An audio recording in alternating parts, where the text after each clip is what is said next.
네, 양대 시장 플러스권 잘 지켜내고 있는 상황 속에서 외국인 현재 코스피 시장에서 들어오고 있습니다. 아무래도 지금 관세 충격도 있긴 한데 인플레 우려가 어느 정도 커질 수 있나? 그러면 아마 내일 저녁에 공개될 지표는 또 대기를 해야 할 겁니다. 오늘 내일 나올 이야기들 여러분 지금부터 프로 시선 함께 해보시죠. 퍼스트 프라임 리서치 이동근 대표, 오리드 홀딩스 권영우 대표 함께 하겠습니다. 어서 오십시오. 네. 자, 최근에 지금 시장을 보면요. 사실상 가는 종목이 계속 갑니다. 좀 눌림이면 이제 빠지나 싶어도 바로 회복시키고 올라가는 종목들이 꽤 있습니다. 지금 뭐 뒷단에 여러 종목들 보이고 있긴 한데 신고가 만들어내고 있는 종목 많죠. 자, 권영우 대표님. 네. 지금은 내가 투자를 이어가고 있는 중이라면 물론 보유자라면 가는 종목 계속 가는 건 너무 기쁜 일입니다만 이제 내가 끊어가는 사람이다라고 봤을 때 현재 구간은 어떤 관점이 좋을까요? 현재 구간에서 사실 이미 오른 섹터에 대해서 공격적으로 매수 관점을 취하시는 분들이 많이 없으실 겁니다. 지금 어떻게 본다면 로봇이라든지 지금 신고가를 진행하고 있는 종목들은 아무래도 조금 보수적인 관점에서 접근을 하는 게 저는 맞다고 생각을 하고 있고, 지금 낙폭과대를 오히려 신규 매수자 관점에서 낙폭과대 위주 종목으로 편입을 하는 게 좀 현명한 투자자가 아닐까라는 생각을 하고 있습니다.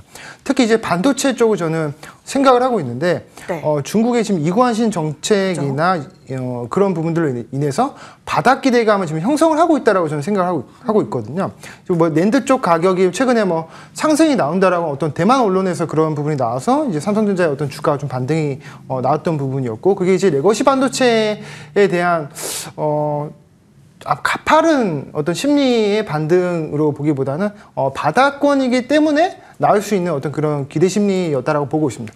다만 이제 키옥시아나 YMCT 등 이제 레거시 반도체의 그 낸드 주요 고객사들의 어떤 재고 그리고 이제 경쟁 강도를 따져봤을 때 이게 아마 올해 하반기부터 좀 더 반등이 나올 수 있다라는 관점이거든요. 그래서 낸드 가격은 지금 당장의 반등이 나오기보다는 올해 하반기부터 좀 반등이 나올 수 있고, 그리고 삼성전자 역시도 내년에 또 이제 유리기판에 대해서 또 이제 시장 이제 생산을 양산을 돌입한다라고 했기 때문에 이런 부분들에 대해서 반도체는 보통 6개월 정도 미리 주가가 선행하고 하거든요. 그렇기 때문에 지금부터 분할 매수 관점으로 접근을 하는 게 어떤가, 저는 그렇게 생각을 하고 있습니다.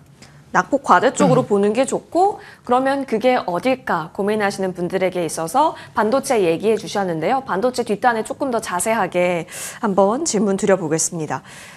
낙폭 과대에서부터 이제 넥스트 장을 준비하자라는 관점은 좋습니다. 현재 구간을 보는데 근데 여전히 계속 빠르게 순환이 일고 있다라는 거예요. 오늘도 유리기판 한판승이 벌어졌고 로봇이 밀리나 싶어도 다시 가는 부분들 그려지기도 하고 희비가 교차하면서 나타나기도 하고요. 그리고 또 관세 프리 존에 있어서도 계속된 기회를 우리가 살필 수 있나? 여러 가지 순환이 좀 빠른 시장인데요. 사실 트럼프 취임 이후에는 계속 이런 순환매 시장이 이어지고 있습니다. 이동근 대표님, 그러면 지금 다음 순환 타자를 노리고 들어가 있고 오르면 빼고 한 투자자가 당일에 그 순환을 다 노리는 전략은 너무 어려울 수 있을 것 같긴 한데 지금 대표님이라면 어떻게 관점 잡아가시겠습니까? 정말 매매를 잘하시는 분들이라면 아마 그게 가능할지도 모르겠습니다. 근데 이제 그게 쉽진 않죠. 그렇기 때문에 사실은 저는 지금 시장은 선택지가 많다고 생각을 해요. 이게 무슨 말씀이냐면은 어느 섹터, 어느 업종에 대해서 일방적인 어떤 풀베팅보다는 앞서 이제 권 대표님 말씀해 주셨지만 저는 굉장히 좀 이제 영리한 전략을 써야 된다. 무슨 얘기냐? 낙폭과대에 관심 가져야 됩니다. 저도 반도체에 대해서는 특히 삼성전자 같은 경우는 계속해서 제가 드리는 말씀이 그거예요. 빠지면 사야 된다. 못 사요, 근데 사람들이 잘. 이제 그게 좀 문제인 건데 어쨌든 간에 그런 거예요. 지금은 낙폭과대 업종 종목에 관심을 가지고 반면에 지금 빠르게 순환하고 있는 흐름에도 어느 정도는 편승을 해야 돼요. 왜냐하면 지금 시장을 주도하고 있는 업종의 어떤 그 강도가 생각보다 굉장히 강합니다.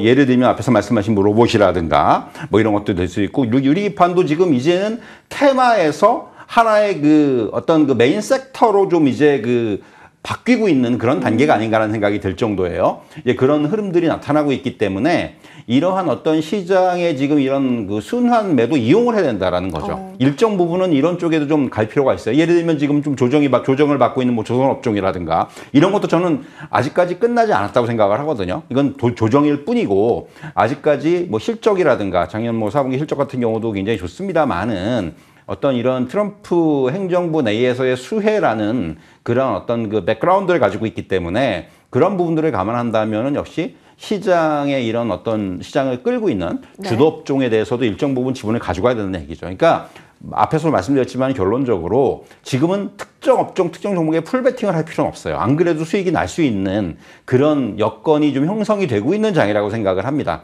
그렇기 때문에 지금은 약간 좀 그렇게 좀 여러 가지 지금 시장의 흐름들을 잘 이용하는 이러한 전략이 필요하다. 이런 말씀을 좀 드릴 수가 있을 것 같습니다. 비중을 나눠서 그러면 한번 전략을 세워보시는 거 고민해 보셔도 좋겠네요. 일단은 낙폭 과대에서 천천한 호흡으로 가져가는 쪽, 그리고 순환을 이용하는 쪽에 있어서도 비중 베팅 같이 해볼 수 있겠습니다. 자, 이 가운데 외국인 순매수 들어오고 있는 쪽을 보니까요. 여러 종목들이 많이 보여집니다. 뭐 레인보우 로보틱스 로봇도 보이고 하나 에어로스페이스는 뭐 사실상 전일 시간 외에서부터 재료를 많이 줬죠. 하나 오션도 꺾이지가 않고요. 반도체가 좀 보이네요. 그리고 아까 반도체에 있어서도 좋은 의견을 주시기도 했습니다. 기관도 한번 보겠습니다. 최근에 진짜 실적 나온 쪽 위주로 많이 잘 담고 있는 모습. 삼성전자도 확인이 되고요. 원익 IPS가 올라와 있습니다. 어떤 의미로 받아들일 수 있을지 진짜 두 분께서 말씀하셨던 부분들까지 반도체는 이제부터 폭넓은 선택이 나오는 걸까요? 근데 안 움직였던 반도체를 담자니 지금 너무나 잘 움직이고 있는 반도체의 한 테마, 유리기판이 너무 잘 가고 있다는 겁니다. 나인테크, 삼양 NC캡, 레이저 옵텍 등등등 지금 유리기판 관련주들의 움직임, 한빛 레이저까지 보여지죠. 결국에는 한빛 레이저냐 삼양 NC캡이냐 했더니 삼양 NC캡이 상한가에 2시 40분경 들어가고요.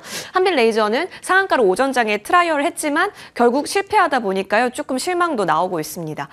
자, 두 개가 다 기회가 있는 걸까요?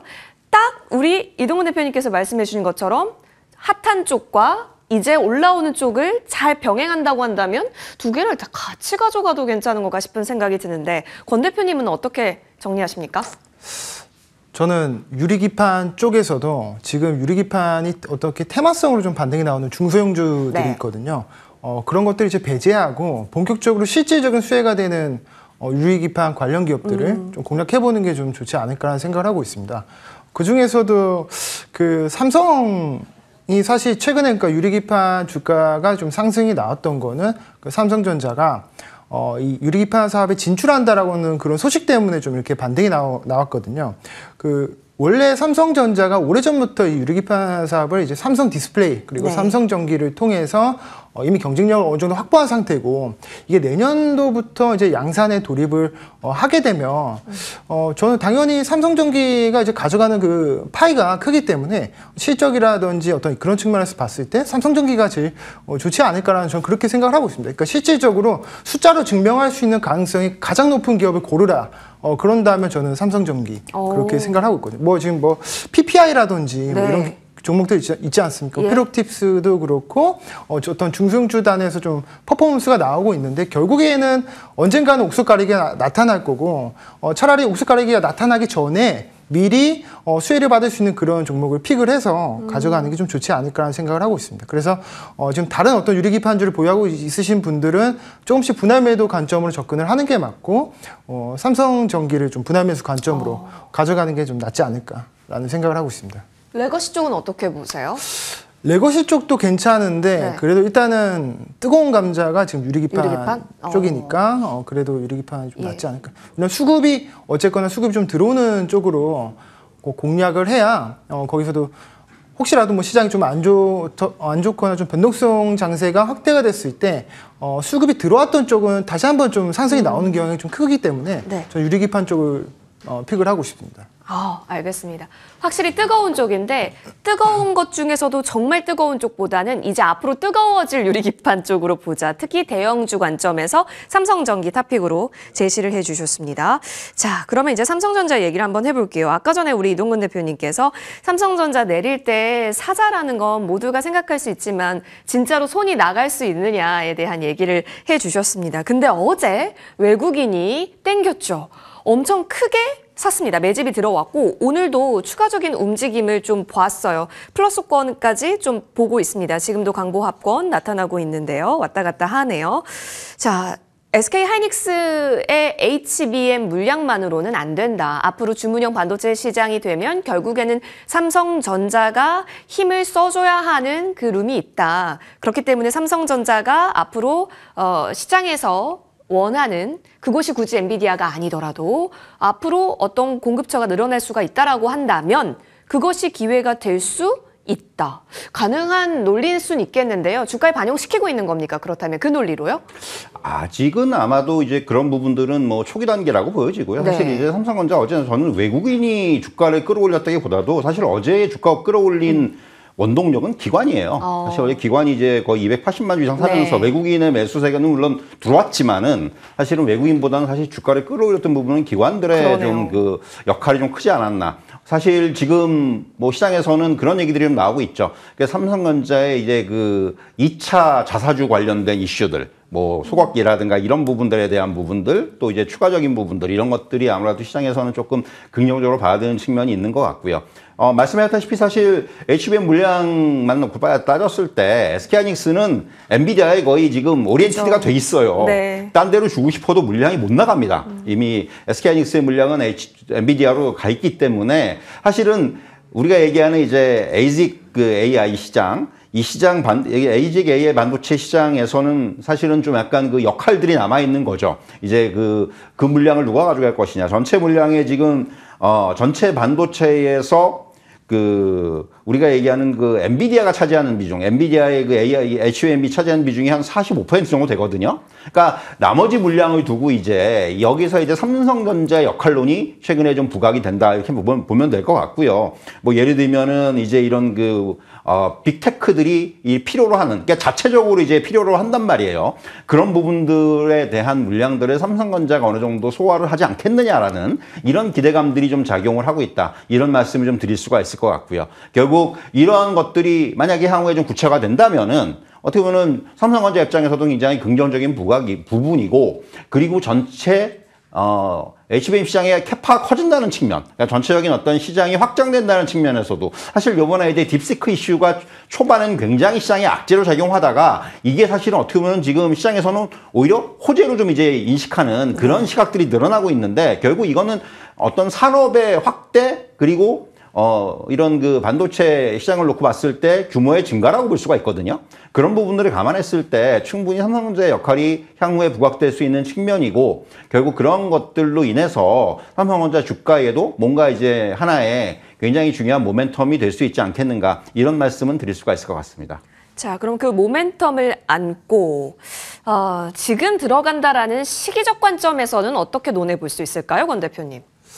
시기적 관점에 대해서는 지난번에도 제가 설명을 드렸었던 것 같은데, 반도체 지금 삼성전자 같은 경우는 어쨌거나 바닥을 지금 이미 통과하고 있는 그런 시점이라고 보고 있고, 여러 가지 뭐 겹경사가 좀 있지 않습니까? 뭐 이재용 부회장에 대한 어떤 무죄의 소식, 그런 것도 있고, HBM 관련해서 어쨌거나 20% 물량을 이제 가져온다라는 것이 구체적으로 픽스가 되지 않아도 이것이 어떤 그 반도체 삼성전자라는 그 기업에 가져다주는 기대감이 형성이 되고 있기 때문에, 지금 당장 지금 주가에서 봤을 때 외국인이 들어오는 어떤 수급의 형태라든지 어떤 패턴이라든지, 이것이 어떤 그 매크로 관점에서 국내 그 선물 시장에서의 외국인의 이제 포지션용으로 다시 한번 삼성전자를 이렇게 디스플레이용으로 매매할 수도 있겠다, 좀 그렇게도 보고 있습니다. 그래서 수급적인 측면, 그리고 어떤 호재적인 측면을 봤을 때 이 삼성전자가 뭐 지금 막 그 고점을 갱신하고 뭐 6만 원, 7만 원 그 이상을 돌파하겠다라는 어떤 확신은 없지만, 그래도 단기적인 어떤 반등은 나타나지 않으니까 한 59,000원대까지 한 6만 원대까지는 도달하고 그 다음에 다시 또 박스권 하단에 다시 한번 체크하러 또 가지 않겠습니까? 그러니까 어떤 그런 상승과 하락을 이제 반복하면서 어느 정도 이제 바닥을 통과하는 그런 구간이다. 저는 그렇게 보고 있습니다. 네. 다만 이제 6만 원 뚫어서 7, 8까지 간다라고까지는 얘기 안 해주셨고 59,000원 원래 만들었었던 고점까지는 그래도 충분히 트라이 가능해 보인다라는 이야기 주셨습니다. 자, 레거시 회복 기대감 또한 삼성전자의 주가를 올릴 수 있는 하나의 내용으로서 지금 많이 얘기 들으셨을 거예요. 어제도 계속 있었어요. 낸드 현물 가격 올라간다. 이제 레거시 쪽에 있어서 다시 힘을 받나. 근데 그 중심에는 이구환신이라고 중국에서 이제 소비 지원비까지 준다고 합니다. 이렇게 되면 PC나 뭐 모바일 이런 쪽까지 확 연결이 된다면 그간 안 움직였던 진짜 기판이라든지 여러 가지 종목들 이제 움직이는 건가? 가는 건가? 싶어요. 근데 이런 종목들이 진짜 낙폭 과대 중에 하나기도 하잖아요. 어딜 봐야 할까요? 이런 것도 삼성전자 향으로 밸류체인을 나눠서 보는 게 나을지 아니면 레거시 중에서 수급 들어온 거에 특징이 있을까요, 대표님? 사실 이제 그 이관신이라는 게 뭐 새로운 얘기가 아닙니다, 완전히. 네. 과거에도 여러 차례 이제 중국에서 뭔가 이제 그 소비 진작을 위해서 반복을 했던 정책이죠. 네. 결국은 이제 말 그대로 옛날 것들에서 이제 새로운 것들을 그러니까 새로운 것들을 바꿔서 교체할 때 보조금 주고 이런 게 이제 이관신이거든요. 근데 여기에 이제 뭐 가전 제품이라든가 또 이제 모바일 제품이라든가 이런 것들이 포함이 되다 보니까 이런 것들에 대한 소비 확대가 좀 이제 나타나기 시작을 했어요. 이게 아마 올해는 좀 본격화될 겁니다. 그러니까 아마도 이제 아까 권 대표님 말씀하셨지만 저는 그래서 올해 하반기 정도에 이게 굉장히 좀 구체화되지 않겠는가. 그리고 이제 말씀하신 대로 사실은 꼭 이관신 때문에 뭐 이게 저는 삼성전자 레거시 반도체가 좋다 뭐 이렇게 이야기는 어려워요. 삼성전자 칩을 쓸지 안 쓸지도 모르는 거고. 다만 분위기를 이렇게 형성한다는 측면에 있어서는 레거시 반도체 전반에 있어서의 어떤 훈풍을 불어일으킬 수 있는 그런 효과가 가능하다는 거죠. 지금 사실 오랫동안 레거시 반도체가 그러니까 HBM의 기에 눌려가지고 굉장히 그 오랫동안 좀 눌려 있었기 때문에 여기서는 뭔가 작은 실마리만 나오더라도 충분히 반등이 가능하다라는 거예요. 그리고 지금 스팟 프라이스를 보더라도 가격 하락이 지금 둔화세가 이제 뚜렷하게 나타나고 있고 낸드는 돌아섰고 뭐 이런 모양들이 나오고 있기 때문에 결국 그런 부분들이 시장의 기대를 좀 키우고 있다 이렇게 말씀드릴 수가 있겠고요. 사실 아시겠지만은 이제 레거시 반도체가 만약에 업황이 생각보다 빠르게 좀 안정화가 된다면은 이거는 이제 수혜의 측면에서 보면 삼성전자가 좀 더 크죠. 왜냐하면은 전체 비중이 어떻게 보면은 삼성전자는 레거시 반도체가 차지하는 게 HBM 시장에서 그 지금 SK하이닉스가 한 50% 가지고 있고 삼성전자는 20%밖에 안 가지고 있거든요. 예. 그러니까 상대적으로 레거시 비중이 삼성전자가 압도적으로 높아요. 그렇기 때문에 만약에 레거시 시장이 안정화가 된다면 상대적으로 삼성전자가 얻을 수 있는 그런 효과가 훨씬 더 크다. 그런 측면에서 이제 이런 부분이 삼성전자한테는 하나의 또 이제 추가적인 어떤 그 주가 상승의 계기는 충분히 될 수 있다. 이런 말씀을 좀 드릴 수가 있겠네요. 아까 전에 그 K칩스법 기재위 소위 통과 뉴스가 속보로 나왔었습니다. 반도체 기업의 세액 공제율 5%포인트 상향한다라는 내용을 좀 담고 있어 보이는데요. 반도체 쪽, 특히 레거시 비중이 많은 쪽이 아무래도 삼성전자이다 보니까요. 관련해서 추가 움직임 어떻게 잡아가는지 반도체 살펴봤습니다. 이어서 이쪽 한번 넘어가 볼까요? 실적이 뒷받침되니까 굉장합니다. 외인 순매수의 하나 에어로스페이스 얘기 나눠봐야 될 것 같아요. 지분 좀 더 가져갔죠. 이제 확실히 더 통합해서 관리하겠다라는 얘기로 보여지고 기관 순매수 역시 한화 에어로, 한화 오션 같이 담아가고 있습니다. 그리고 방산 관련해서요. 실적 발표 쭉쭉 내보내는 기업들 뜯어보니까요. 실적이 좋더라고요. 자, 조금 소외됐다가 역시 호실적이 나오니까 강하게 튀어오릅니다. 영업이익 2조 넘긴 K방산의 앞으로의 시나리오는 어떻게 그려볼 수 있을까요, 권 대표님? 일단 지금 그 하나에로스페이스가 일단 어떤 사업적인 부분에 있어서 이제 개편이 좀 나타나고 지분 구조에 있어서 좀 안정화가 지금 진행되고 그런 상황에서 지금 이렇게 강한 주가 상승이 나오는 거는 아무래도 실적 퍼포먼스인 부분이 좀 크거든요. 지금 하나에로스페이스가 작년 최대 실적이 영업이익이 한 1조 7천억으로 지금 나타나면서 지금 폭발적으로 이익이 늘어났기 때문에 뭐 전년도 대비 거의 한 2배, 거의 3배 격으로 상승이 나왔거든요. 그래서 이런 부분들에 대한 어떤 기대감이 주가에 반영이 된 것 같고 지금 신고가를 가고 있는데 방산주가 상승할 수 있는 어떤 조건은 조건을 두 가지를 뽑으라고 한다면 첫 번째는 전쟁 리스크가 일단 계속 돼야 되고 두 번째는 작년에 실적을 이렇게 높여준 것은 이 환율의 영향이 네. 좀 컸거든요. 그래서 이런 어떤 고환율적인 측면이 앞으로도 계속 돼줘야 되는데 사실 트럼프 정권이 우크라이나 중전에 대한 희망도 지금 계속 하고 있는 상황이고 그리고 이미 유럽에서 어떤 전쟁에 대한 리스크에 대비하기 위해서 그 니즈를 어느 정도 지금 국내 방산주들이 많이 충족을 시켜줬다고 저는 생각을 하고 있습니다. 그래서 어떤 추가 수주에 대한 거는 실적이 수주가 계속 나오고 어쨌건 발주 물량이 늘어난다면 주가는 계속 가겠죠. 그러나 이제 그런 부분들에 대해서 이제 기대감이 조금씩 꺾일 수 있는 꼭 꺾일 수도 있다라고 좀 보고 있고 그 환율에 대한 부분들 지금 트럼프가 관세에 대해서 어쨌건 단계적으로 지금 확대를 하고 있기 때문에 이런 관세에 대한 부담이 환율의 고가권에서 환율이 유지되지 않고 좀 떨어지는 추세로도 만약 가게 된다면 방산주를 비롯해서 국내 그 제조업 기업들이 조금 이익을 반납을 해야 되지 않겠나라는 생각을 하고 있습니다. 지금 어쨌거나 역대적인 신고가 부근에서 방산주에 대해서 이제 호실적이 나왔고 그리고 트럼프는 전쟁 리스크에 대해서 줄이고 싶어하고 이런 부분들을 봤을 때 지금 분할 매도 관점이 적합하다 저는 그렇게 보고 있습니다. 지금 장중 고점 라인입니다. 하나 에어로스페이스. 근데 환율 효과가 또 컸고 왜냐면 이제 수출 베이스다 보니까 환율 효과를 무시할 수가 없을 거예요. 다만 환율 하방 쪽으로 혹시라도 자리를 하게 된다면 이익 반납에 대해서는 우려감이 있을 수 있기 때문에 보유하신 분들에게 있어서는 조금씩 분할 매도 관점 내려주셨습니다. 자, 수출 베이스가 근데 뭐 방산만 있나요? 조선도 있고요. 전력기기도 있습니다.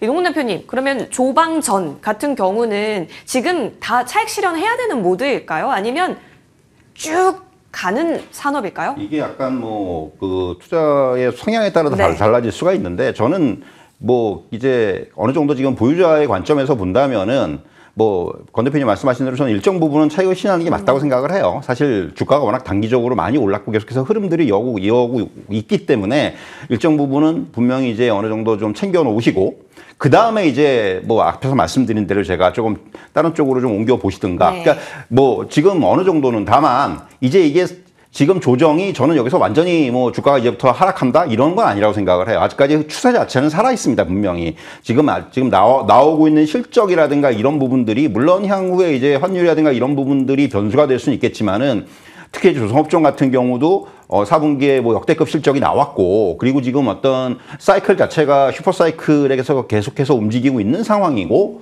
그리고 이제 무엇보다도 트럼프 행정부에 있어서의 수혜가 이제부터 좀 시작이 될 수가 있다라는 거죠. 그런 부분까지 감안한다면은 저 안에서 저는 조금 이렇게 상황을 보면서 네. 이게 저는 이렇게 조정 시에는 아직까지는 좀 매수 전략이 유효하지 않겠는가. 그러니까 결국 그런 거예요. 고점에서 매도하고 예. 조정 나오면 또 매수할 수 있는 부분이고 이런 전략이 지금은 좀 필요하다. 이런 말씀을 드릴 수가 있을 것 같아요. 올라온 만큼 타이트하게 관리해가면서 추세는 이어볼 수 있겠다라는 관점 내려주셨습니다. 두 분과 함께했습니다. 나와주셔서 고맙습니다.